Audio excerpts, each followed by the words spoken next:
antiga, mais de 2.500 anos atrás.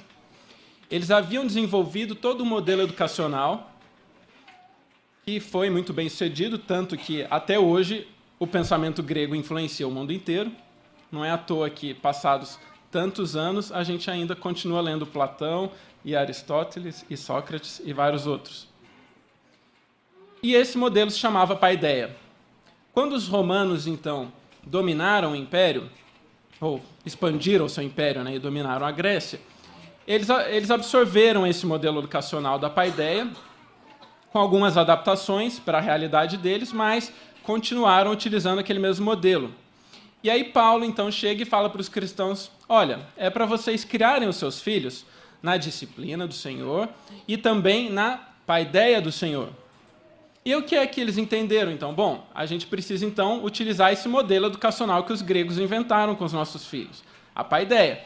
Mas é a mesma paideia?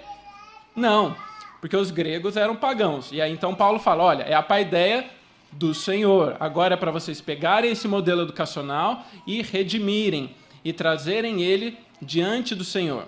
E foi exatamente isso que os cristãos fizeram naquele momento. E aí, então, a gente vê que a educação cristã, desde aquele princípio, ela foi capaz de produzir alguma das mentes mais brilhantes que o mundo já viu. E aí nós vemos, talvez, o maior pensador cristão que já existiu, Agostinho, que foi criado com esse modelo. A gente vê todos os reformadores que foram criados nesse modelo, foram educados nesse modelo, e que permitiram que a gente recebesse a herança que nós temos hoje. E eles não só foram criados, foram formados nesse modelo, como também aproveitaram para disseminar ainda mais, né? A gente vê que os reformadores foram os principais fomentadores da criação de uma rede educacional, de espalhar escolas por todo o país no qual eles estavam. Escolas que seguiam exatamente esse modelo da paideia, redimido no Senhor, com algumas adaptações ao longo dos séculos. Bom, e esse foi um modelo preponderante por muito tempo. Avançando mais alguns séculos, a gente vai chegando no século XIX, então surge uma outra coisa, chamada pedagogia científica. E a pedagogia científica, então, começa a suplantar o modelo clássico nas escolas. E cada vez mais as escolas do mundo inteiro vão adotando diferentes metodologias baseadas na pedagogia científica e abandonando esse modelo antigo que os gregos haviam inventado. E aí, então, nós vemos modelos surgindo, como construtivismo e outros, o construtivismo sendo mais preponderante mesmo aqui no Brasil também, talvez principalmente aqui, inclusive. E o resultado disso, na verdade, a gente sabe qual é, né? Passado aí 1,5 séculos, talvez, quase 2 séculos, dessa mudança, a gente vê o que acontece hoje. É exatamente isso que eu falei agora há pouco. Escolas que não dão a menor formação para os seus alunos. Pessoas que passam 12 anos sentados num banco de escola e que saem dali sem saber ler, sem saber conversar com alguém, sem discutir de forma lógica, sem ser capaz de fazer operações básicas de matemática.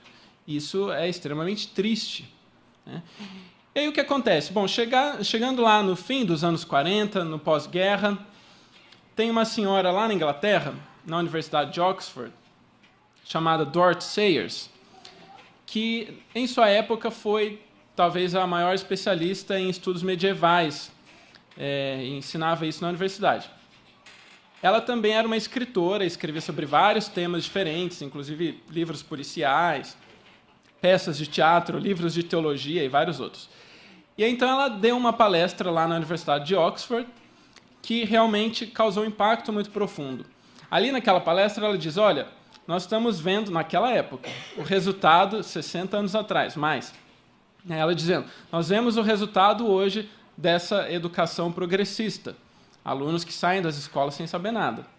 E eu quero propor que nós regressemos a um modelo clássico, a um modelo que foi inventado pelos gregos, usado ao longo de toda a Idade Média e até não muito tempo atrás. Então ela faz essa proposta na palestra dela. E ali, além disso, ela dá algumas contribuições bem interessantes, que foram originais dela.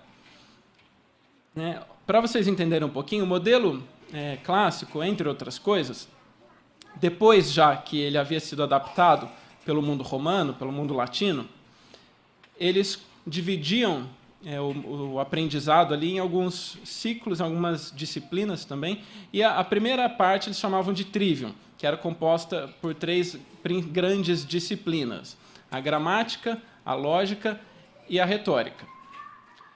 Essas 3 disciplinas formavam a base do que os alunos aprendiam no primeiro ciclo educacional, no modelo clássico. E aí Dorothy Sayers vem e diz, olha, a gente deve olhar essas disciplinas não apenas como disciplinas, mas também como abordagens de ensino, como metodologia. E a segunda coisa interessante que ela diz ela fala assim, as crianças se desenvolvem em 3 grandes ciclos cognitivos. O primeiro, que vai mais ou menos ali até os 10 anos de idade, é um momento em que a criança naturalmente gosta de repetir. Ela gosta de decorar coisas, ela gosta de repetir trava-línguas, músicas, parlendas, ela gosta disso, ela decora listas de coisas, isso é natural a elas. Ela fala assim, isso é parte da ordem criacional de Deus, foi assim que Deus fez as crianças nesse momento. Depois, elas se tornam mais questionadoras. Então, elas começam a perguntar para os pais, para os outros adultos, mas por quê? Por que isso? Por que aquilo? Querem entender a lógica por trás das coisas. Querem encontrar falhas de raciocínio naquilo que a gente fala para elas. E na terceira fase, já ali mais naquela época do ensino médio, ela diz então que o adolescente se torna quase que um poeta. Ele quer falar o que está dentro do coração dele. Ele quer mostrar para o mundo que ele é um artista. Ele quer expor o que existe dentro dele. Claro que existe uma variação, mas são as grandes características de cada uma dessas fases. E o que ela diz é o seguinte, nós deveríamos, então, juntar essas 3 disciplinas ou abordagens do trivium com as 3 fases do desenvolvimento cognitivo da criança. E então você tem um modelo em que, na primeira fase, que vai até os 10 anos aproximadamente, 10, 11 anos, ou seja, seria esse período do infantil até o Fundamental 1, nós deveríamos ensinar as crianças do jeito que elas gostam de aprender, porque assim nós respeitamos a ordem da criação de Deus. E vamos ter sucesso com isso. E aí, então, aproveitamos esse momento para ensinar a gramática de todas as coisas. E aí isso soa meio esquisito, porque gramática a gente automaticamente liga com idioma. E aí parece estranho falar de gramática da matemática, da biologia, da história, da geografia. Mas gramática, para ela, tinha um sentido muito específico. Ela chamava de gramática os blocos fundamentais de conhecimento de todas as disciplinas. Então, se você vai ensinar a gramática da matemática, isso significa ensinar a tabuada, as operações básicas. Se vai ensinar a gramática da história, significa falar dos principais personagens históricos, dos principais acontecimentos de uma linha do tempo. Se vai ensinar a gramática da geografia, significa falar dos nomes dos países, significa falar sobre os acidentes geográficos, dos rios, das planícies, etc. Então, a ideia é que nessa fase inicial, até o fim do infantil 1, aproximadamente, nós vamos ensinar para as crianças o fundamento de todas as disciplinas. De que maneira? Da maneira que elas querem aprender, que é natural a elas, ou seja, por meio dessas estratégias de memorização. O que é muito diferente do que as escolas fazem hoje. Hoje, falar de memorização é uma palavra proibida nas escolas. E é exatamente o que ela propõe.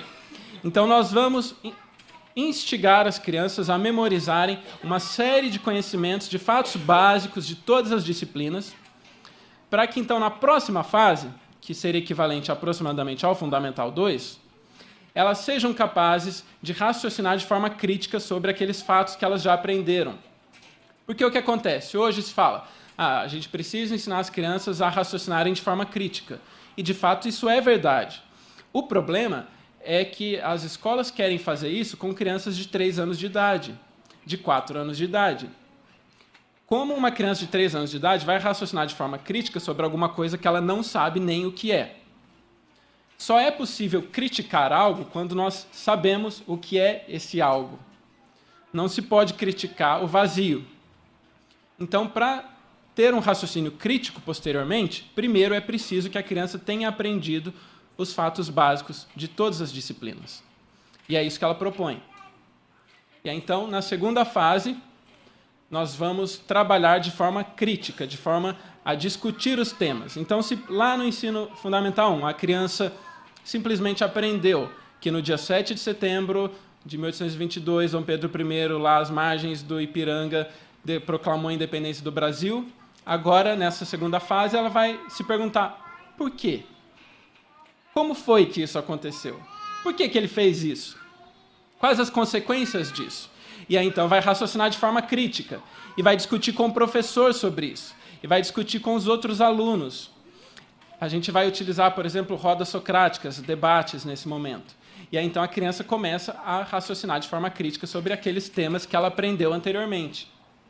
Mas isso só é possível fazer agora porque antes ela aprendeu que a independência foi proclamada naquele dia. Se ela não tivesse memorizado isso, como é que ela poderia criticar o fato de que isso aconteceu? É uma questão até de lógica progressiva.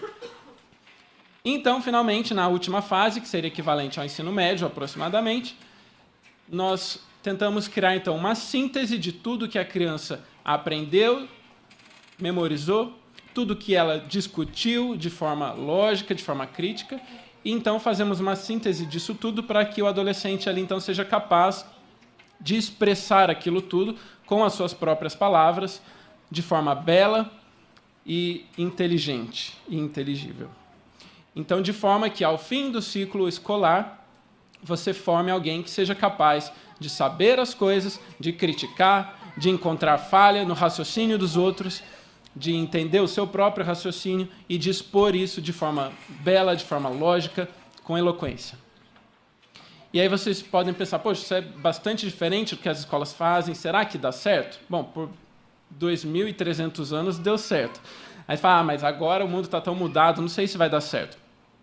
Quando a gente começou a pesquisar esse modelo de educação clássica e a pensar em trazer isso para o Brasil, nós fomos para os Estados Unidos, onde esse modelo já tem crescido muito. Em torno de 30, 40 anos atrás, começou uma grande explosão de escolas cristãs clássicas lá.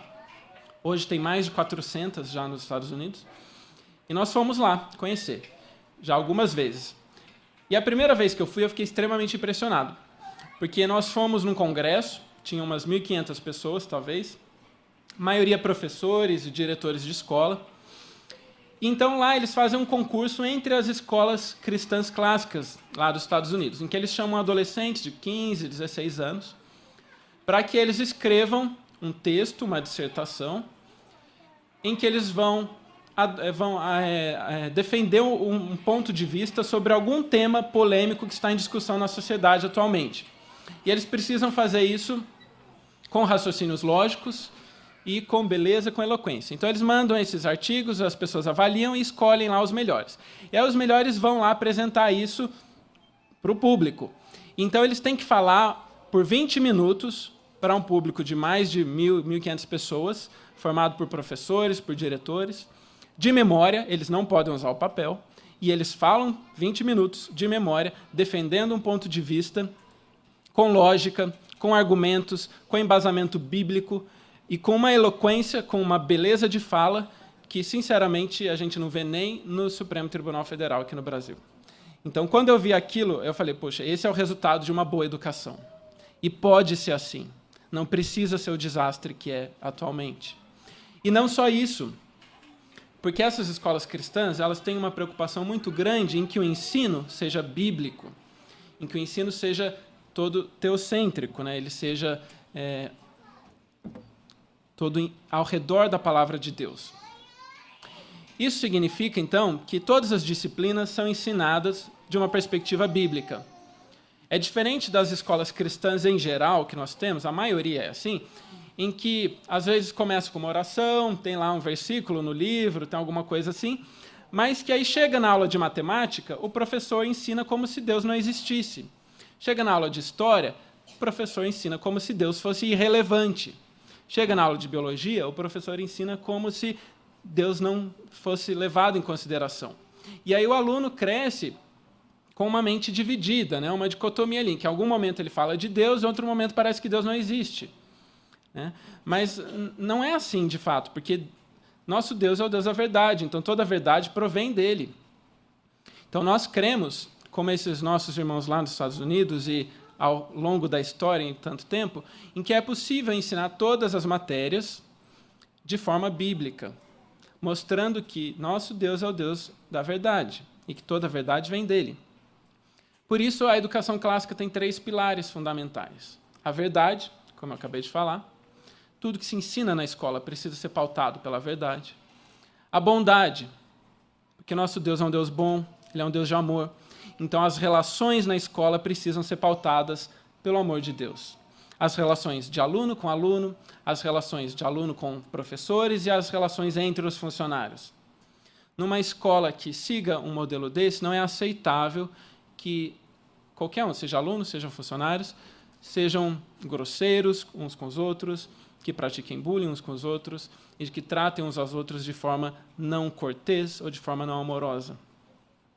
E, de fato, quando isso acontece, a escola precisa tratar com 2. Com o que ofendeu, porque pecou, e com o que foi ofendido, porque precisa perdoar. E eles fazem isso.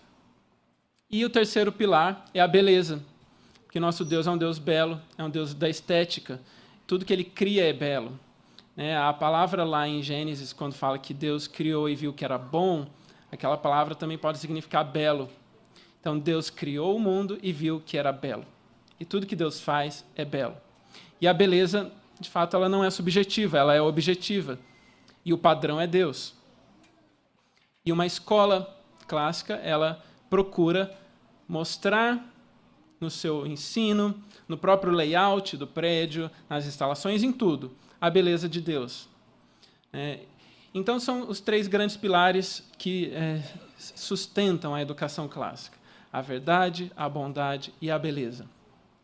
E nós vimos isso lá nos Estados Unidos, nós visitamos talvez mais de 30, 40 escolas lá, conversamos com centenas de pessoas, nós temos ido aos congressos, nós também abrimos a editora Trinitas exatamente para publicar materiais de educação cristã clássica, já que no Brasil isso quase não existe, e resolvemos abrir a escola nesses moldes, que é um grande desafio, porque o Brasil é um dos países em que existe um nível maior de burocracia do Estado para controlar a educação. Em outros países isso é muito mais livre. Aqui é extremamente controlado. Então, nós vamos seguir todas as determinações de conteúdo do MEC, do Ministério da Educação, como a lei nos exige. Nós vamos seguir as determinações legais. No entanto, a lei nos dá uma possibilidade muito interessante. A Constituição do Brasil não são nem outras leis, a própria Constituição. Ela garante a existência de escolas confessionais, o que significa que nós podemos abrir uma escola que seja cristã, de fato, que vai ter que ensinar aqueles conteúdos, mas que vai determinar a forma como vai ensinar. Pelo menos até aqui, o governo ainda não diz como nós temos que ensinar. Talvez no futuro eles queiram, a gente vai ter que brigar um pouco. Mas hoje eles só dizem o que a gente tem que ensinar. Mas a forma nós decidimos. Então, nós cremos nisso, nós queremos fazer dessa forma. E foram esses princípios que nos levaram a, de fato, abrir essa escola.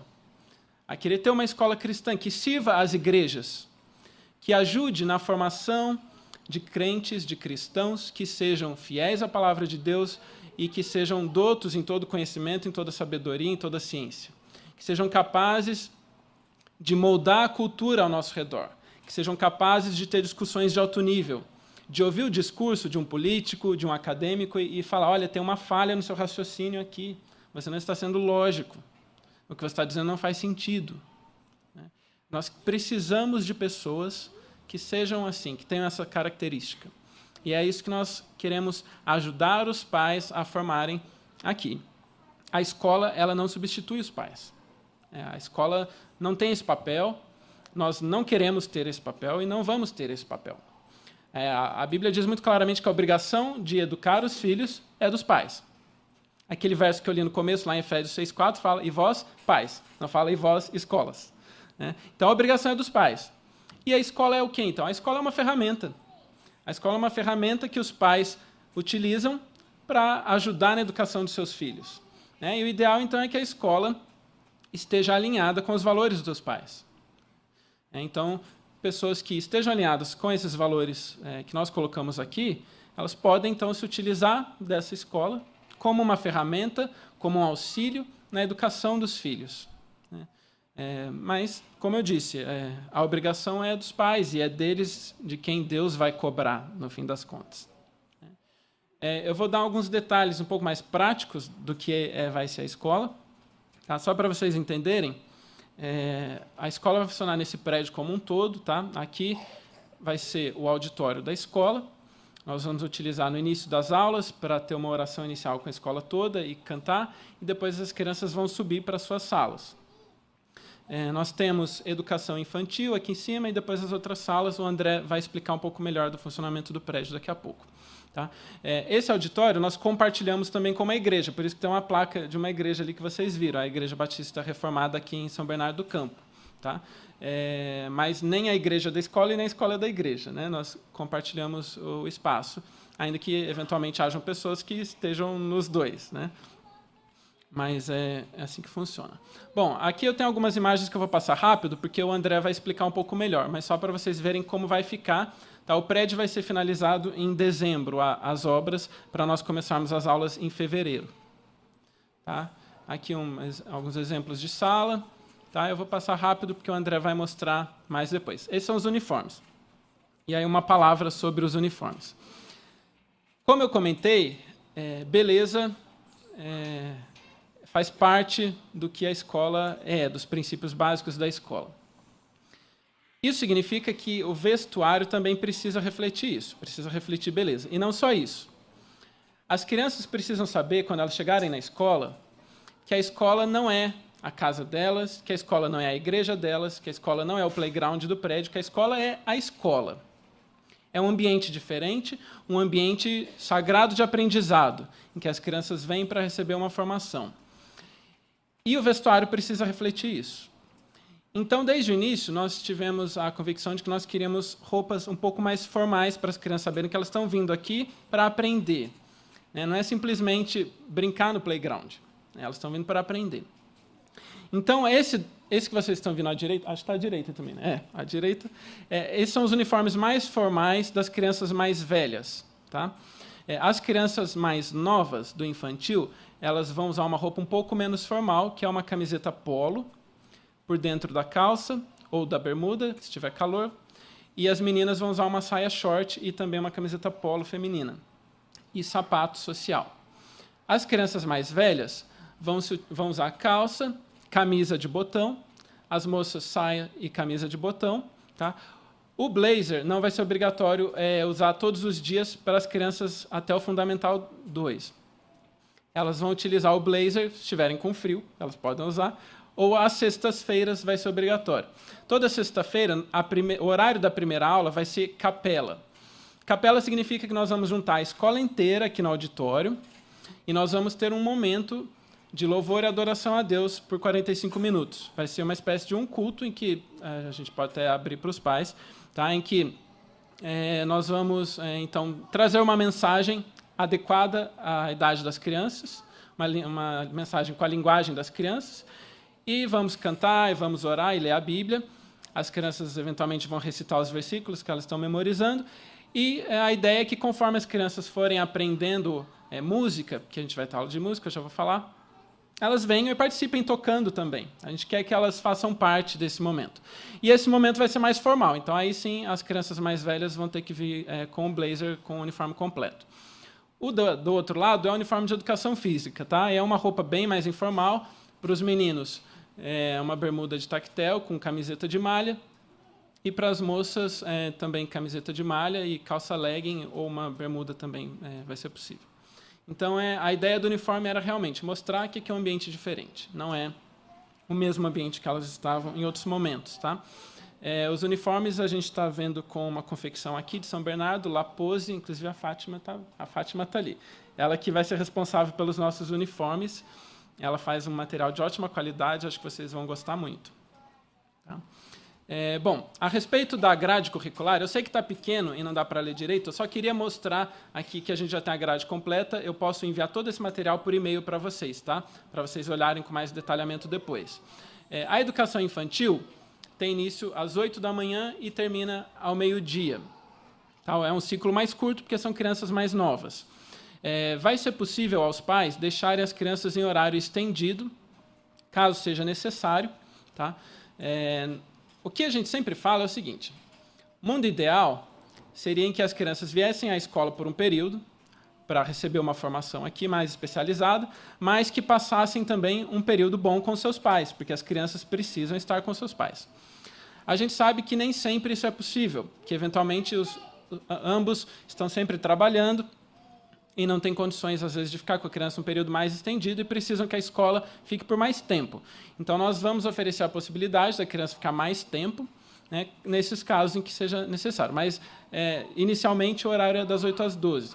E aí, então, nós vamos ter as aulas que tradicionalmente se tem nas escolas mesmo, tá? De alfabetização, de matemática, educação física, história, geografia, esse tipo de coisa.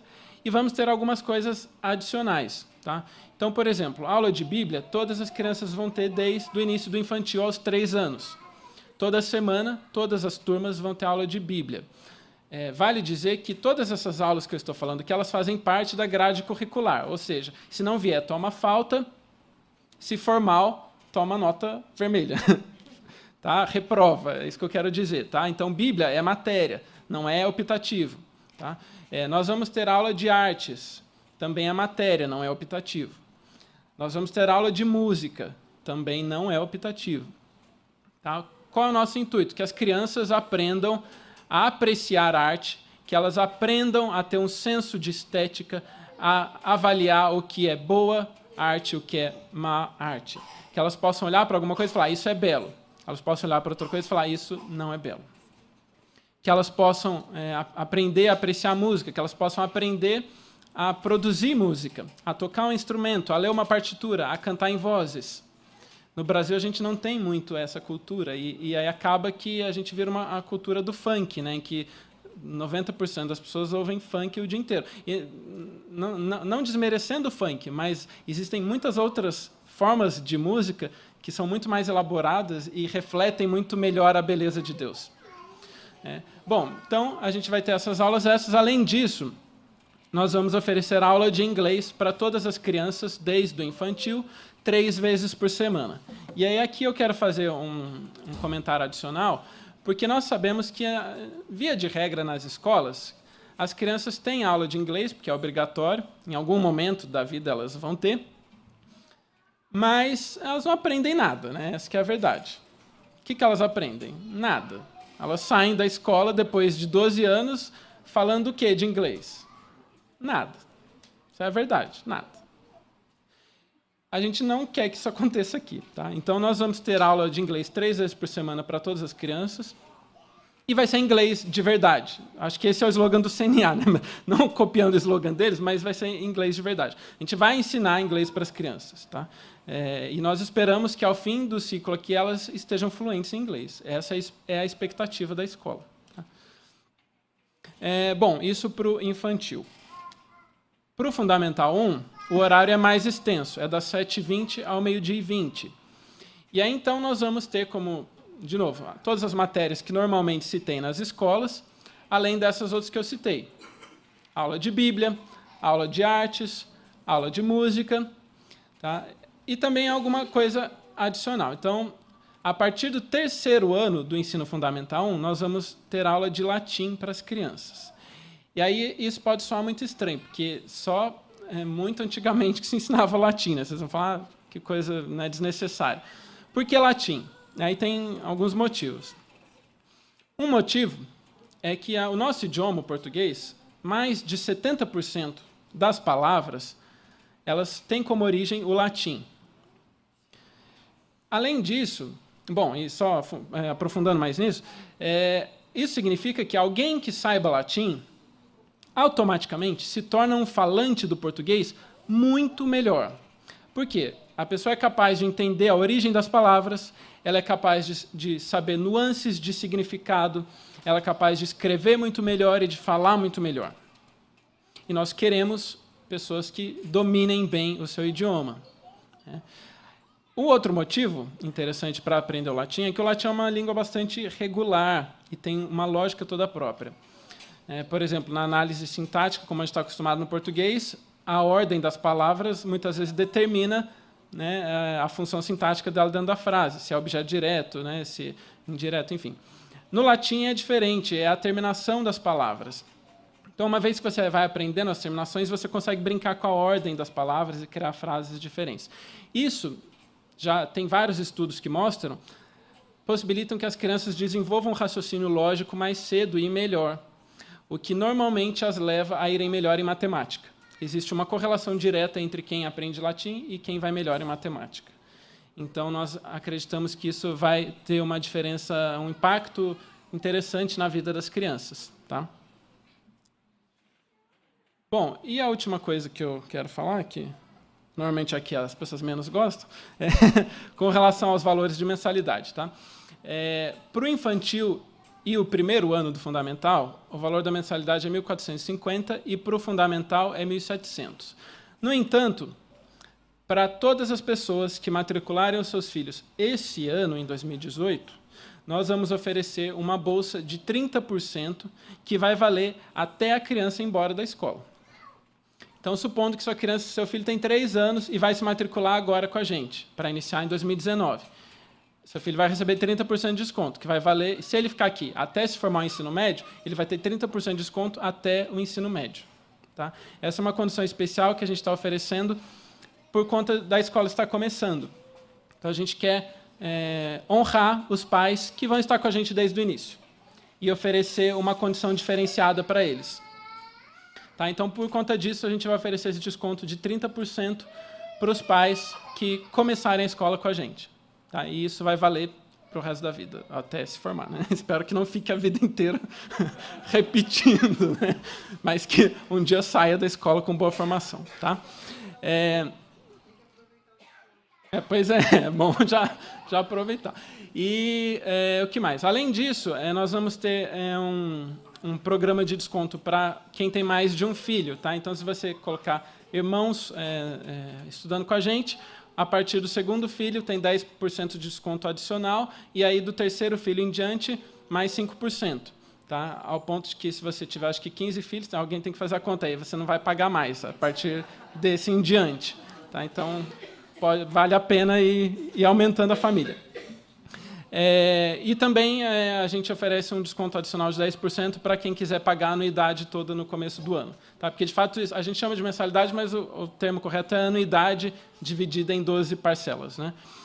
Então, quem tiver interesse em pagar tudo no início, a gente também oferece mais um desconto de 10%, além desses 30%, que é o único para esse ano, para quem começar com a gente. Tá?